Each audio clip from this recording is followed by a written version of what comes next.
Okay, so since I've already made videos on the best team to never win the Super Bowl, the worst team to ever win the Super Bowl, and the best team to never make the playoffs, I think it's about time to make a video on the worst team to ever make the playoffs, right? Well, I think so. Now, since I've already wasted, 14 seconds of your time, let's get into this musty-ass list, starting with the 2020 Washington football team. The 2020 Washington football team is quite possibly the worst division winner ever, while at the same time being the luckiest division winner of all time, as they finished their season with a smoldering hot 7-9 record. But before the season even began, it looked like a clear train wreck was in the process of brewing, as Darius Geis, one of the team's only bright spots the year prior, made a life-altering, terrible decision getting cut for domestic violence charges. And even worse than that, Ron Rivera, a coach that nobody dislikes, was diagnosed with lymph node cancer, which really deflated a lot of energy out of the team, as it should have. All of that on top of the fact that this team was just not talented, which led to a predictable start of 1-5, basically leaving their season dead on the gridiron battlefield. But after changing quarterbacks from Dwayne Haskins to Kyle Allen, both with no success whatsoever, Alex Smith, who had previously been sacrificed to the FedEx Field succubus, was resurrected, and with Smith cleared to play, he took back the starting quarterback job and began his MVP campaign. Nah, I'm just kidding. I wish though, that in reality Alex Smith's return was merely underwhelming. But his return did inexplicably give the entire team a sort of morale boost, and in combination with Chase Young and former quarterback turned tight end Logan Thomas's play, Washington won 4 games in a row at one point. But of course, they came back down to earth, losing 2 games in a row, and faced the Eagles in the last week of the season in a win and you're into the playoffs scenario. And they should have lost this game easily, but Doug Peterson decided to fall on the sword of his team, pulling Jalen Hurts at the end of the game for first-team all-target cashier Nate Sudfeld, who predictably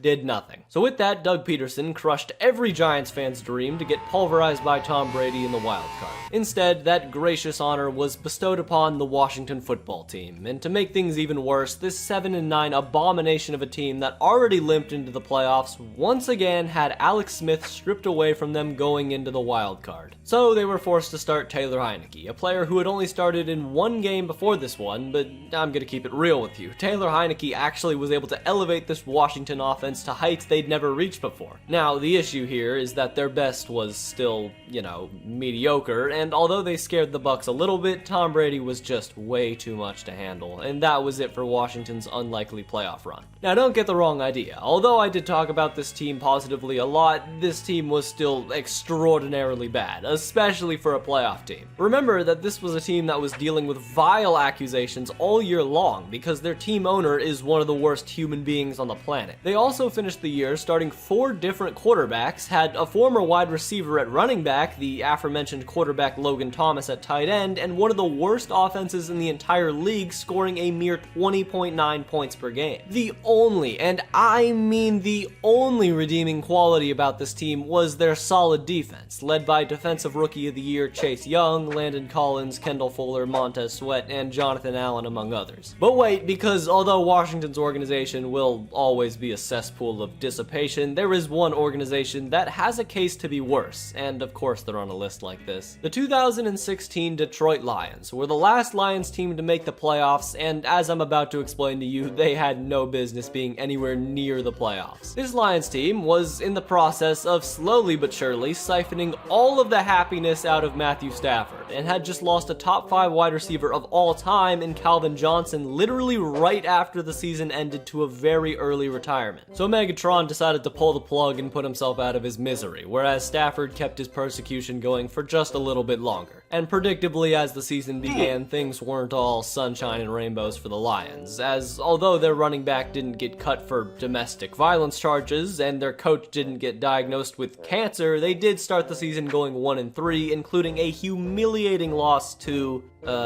Brian Hoyer, who damn near had a perfect game against them, going 28 for 36 for 302 yards, 2 touchdowns, no picks, and a quarterback rating of 120.1.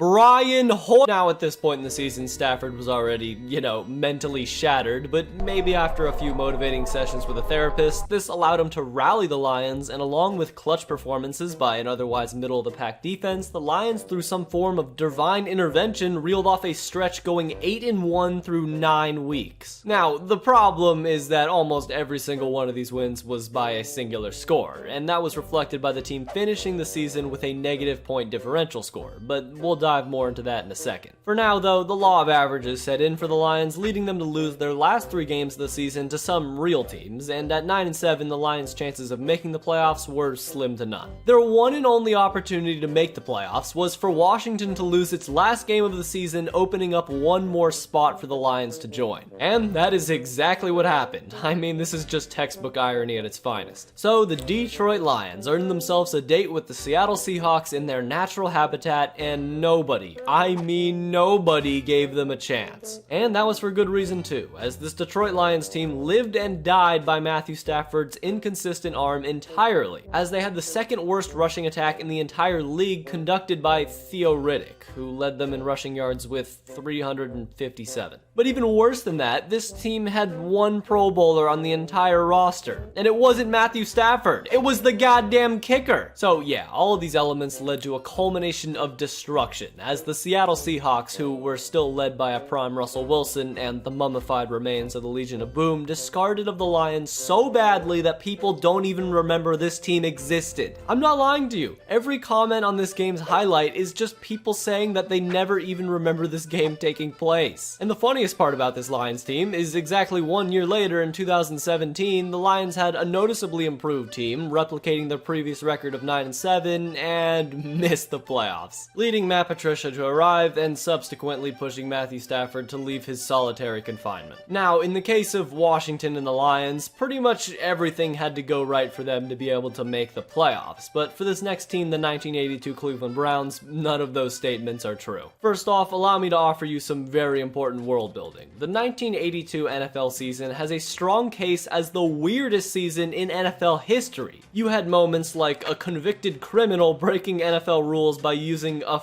snowplow, which led the Patriots to sink a game-winning field goal, as well as a field goal kicker winning the MVP. But above all, this was a strike-shortened season, only permitting 9 regular season games to be played. Because in just 9 games of play, the Cleveland Browns won 4 games. 4 games! And somehow, even more embarrassingly than their win total, was the fact that they won 3 of their 4 games by less than a singular touchdown. And with winning 4 games, this team made the playoffs. Okay. Alright, and what's also extremely important to know is that during this season, 8 teams from each conference made the playoffs, so as long as you could moderately snap the ball to the quarterback, you had a shot at the Lombardi. So the Browns, who had a tumultuous season involving the benching of their previous MVP quarterback Brian Sipe, and obviously navigating the obstacles of the strike and shortened season, got to play against the 8-1 Raiders in the first round. In other words, they were sentenced to an official lethal injection. Because of this playoff system, drunkenly put together by the NFL, the powerhouse Raiders, who were a year away from winning a Super Bowl led by Marcus Allen, Ted Hendricks, and Lester Hayes to name a few guys, simply disposed of a Pop Warner team that did not belong in the same atmosphere as the Raiders in a 27-10 shellacking. Now, to be fair, the case could be made for this Browns team that they were a victim of circumstance, as they did have future All-Pro players and Pro Bowlers all over the ball, but that still doesn't explain this incredibly underwhelming record and the way they got manhandled in the playoffs. But let me talk to you about one more team, the 1969 Oilers, and they are wildly different than all of the teams that we've covered in this video. So as I was saying, unlike the other teams, this Oilers team was actually pretty good, but